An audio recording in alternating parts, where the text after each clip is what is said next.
Welcome to the video, guys. It's not been a good week for Ian Blackford, and we're only a couple of days in. Because not only was he shut down live on national TV recently over demanding a 2-year extension to the Brexit timetable, he was also shut down at Prime Minister's questions by Dominic Raab for once again demanding the same thing. Because, as we all know, the SNP want us to remain in Europe so they can then get so-called independence and join the European Union as its vassal state, which is questionable if that would ever happen, considering a variety of factors that go against Scotland as it stands, such as national debt, currency, and many other things. But he is determined to make the UK taxpayer continuing to prop up the European Union financially, which really shouldn't surprise anyone, considering he is also the second highest MP fleecing us for expenses as it stands. Luckily, his determination to keep us in the EU doesn't seem to be resonating with anyone outside his own echo chamber, with Sky News host shutting him down earlier today, as is reported here by The Express, which was literally a few hours before Dominic Raab shut him down at Prime Minister's questions, which we'll look at in a moment. Blackford's 2-year Brexit extension demand shut down by Sky News host in furious row. Ian Blackford was shut down on Sky News as the SNP's Westminster leader called for a 2-year extension to Brexit negotiations amid the coronavirus pandemic. Because, of course, that's what this weasel would do. The SNP's Ian Blackford said negotiations for Brexit must be parked as the country deals with the coronavirus. He explained if the UK was to leave by December 20, like Prime Minister Boris Johnson intends, business will face more uncertainty. No, they really won't. The most uncertainty this country will face is how much we would have to pay the EU's bailouts if we stayed in, along with, of course, the rules against the government helping certain industries, which won't help if the government feels they need to do that. Sky News host Mark Austin questioned his points, insisting it would frustrate 17.4 million people who voted to leave the bloc, which it will do more than frustrate, let me tell you that. There can be no more delays to Brexit, end of story. Speaking to Sky News, Mr. Blackford said, I think he's going to have to. I think all of us in this crisis should be focusing on that. All other political agendas should be pushed to the side. No, they really shouldn't. That just sounds like a Ramona's determination to use anything they can to keep us within the EU for a little bit longer, with obviously the hope of keeping us there permanently. No one is disagreeing with the emphasis that Boris Johnson is putting on delivering Brexit as he sees it. But the point of the matter is, we shouldn't be putting additional risk in front of businesses. Like I've said, staying in the EU is going to put a lot more additional risk on these businesses and the people of this country by having to pay for the complete shit show which is going to be the economic disaster in the European Union that might well end the euro as we know it, if not completely. I mean, they can't even agree their own budget or the bailouts and how it will be paid, so we definitely don't want to remain a part of that and risk additional uncertainty on the country, businesses, and of course the people, like I said. All of us should be focusing on this crisis. This is not a normal situation that we're living through. The EU has made it clear that little progress has been made, and we all know you're a mouthpiece of the European Union, ain't you, Ian Blackford?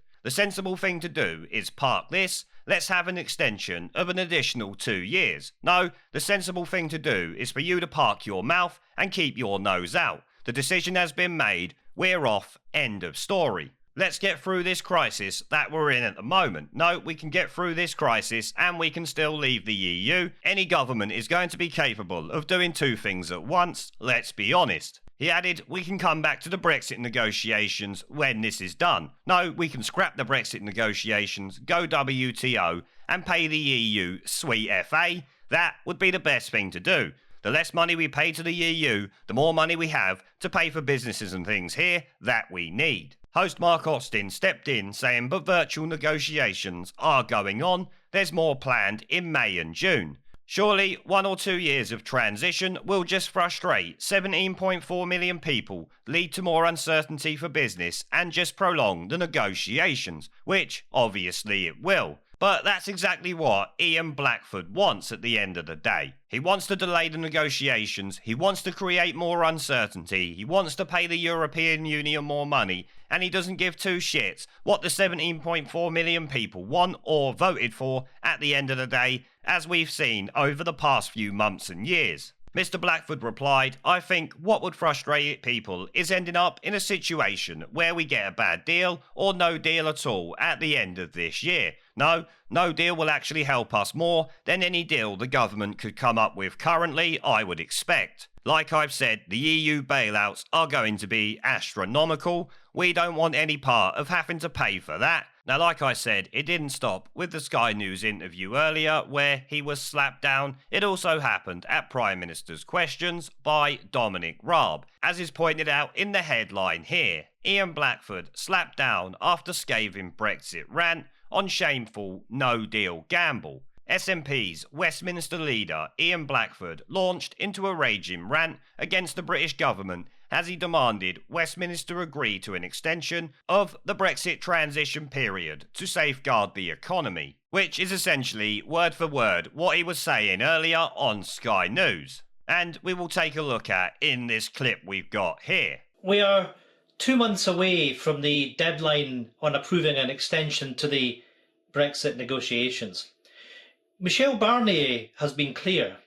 The UK is refusing to engage seriously on a number of fundamental issues. The government is shamefully gambling our economic future with a no-deal Brexit in the middle of a health emergency. Why is the government threatening to isolate our economy at the end of the year during the biggest economic crisis of our time? I'm not sure I'd be quite taking the word of Michel Barnier for the state of progress in the negotiations quite as readily and as uncritically as the Honourable Gentleman has. But let's be very clear about it. Our position is unchanged. The transition period ends on the 31st of December. That is enshrined in law. There's no intention of changing that. And actually, what we should do now, given the uncertainty and the problems and the challenges coronavirus has highlighted for us, but also for our European friends, and I've worked extremely closely with our German, French and all of our other European partners, is focus on removing any additional uncertainty, doing a deal by the end of the year, and allowing both the UK and the European Union and all of its member states to bounce back as we come through the coronavirus. Well, can you believe that nonsense? He is sitting there promoting the words of Michel Barnier, which was rightly slapped down by Dominic Raab instantly. You should not be listening to what Michel Barnier has to say. You are supposed to represent the people of Scotland, not Michel Barnier and the European Commission. Which just goes to show what we've always said, the SNP as it stands is literally just a UK lobby for the European Union under the guise of Scottish nationalists who apparently want independence, though we all know what their form of independence is, to become the vassal state of the European Union, because I guess in these people's minds that's where they think Scotland belongs. I'm pretty sure the people of Scotland would disagree with that. I mean, as it says here and you heard in the video, Michel Barnier has been clear. The UK has refused to engage seriously on a number of fundamental issues. In other words, we've refused to bow down to what the European Union wants, which is obviously what was happening for the past few years before the election in December. Now that Boris Johnson has a majority, the European Union and these Ramonas here, like the tosspot Ian Blackford, are not happy about it and are trying to use the coronavirus as a way to get around the 80-seat majority and mandate from the people to deliver Brexit. When they had the power in Parliament, they were obviously loving life and the fact they had control over the Brexit situation. And now they are just desperate to try and delay it in any way they can, as we see here from Ian Blackford today. Because you gotta remember, guys, every time they try and keep us in the EU, they are essentially saying they want you to continue paying to the European Union, which is pointed out here in this Express article. UK taxpayers ordered to pay up to 87 million into EU fund for coronavirus recovery. British taxpayers are helping to fund a £750 million European Union war chest to dish out assistance to coronavirus-stricken countries.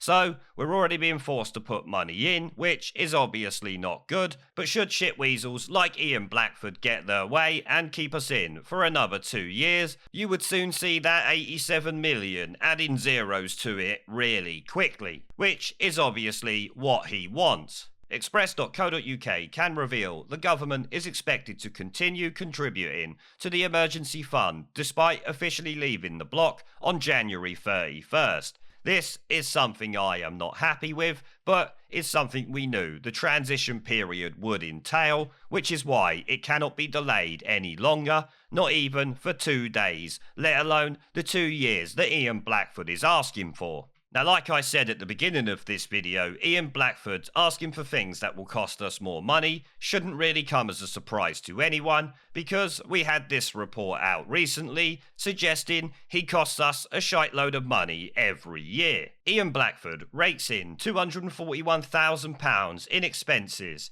SNP MP, second highest claiming MP in Westminster. Ian Blackford raked in £241,904.36 in expenses during 2017 to 2018, making the SNP politician the second highest claiming MP out of 650 in Westminster. So he's only beaten by one other person, and I will tell you now, it's a common theme with the SNP to be milking us for as much money as possible, with, if memory serves, around 8 of them in the top 10. It says it further down in the article, we'll get to it in a minute. The Westminster leader for Scotland's biggest expense in the same year was staffing, for which he claimed £150,000.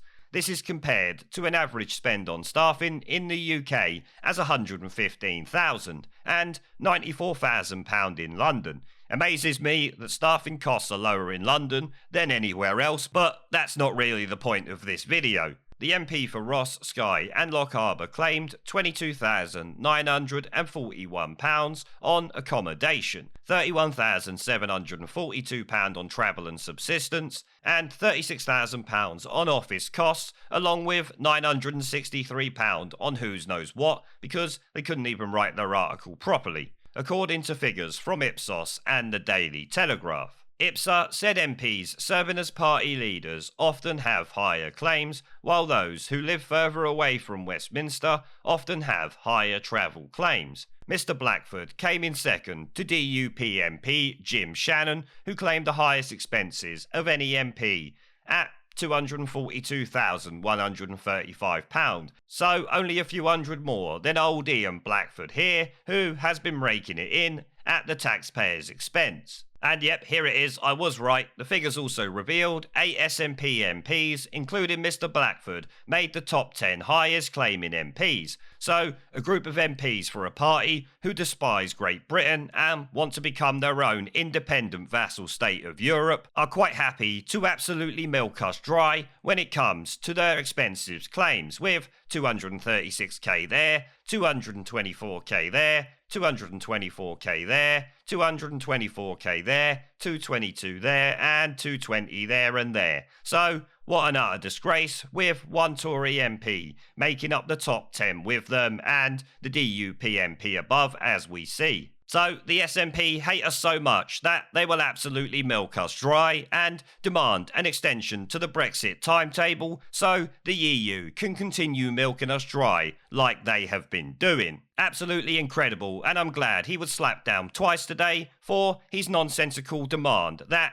we should remain in the EU for at least another 2 years. And I have to say, given the amount of expenses taken from these people who despise this union so much, needs to be addressed by the government or whoever deals with this shit, because it's bang out of order. The top 8 are fleecing us for an incredible amount of money. Now, before I go, I've started doing live streams and uploading gaming content on my second channel.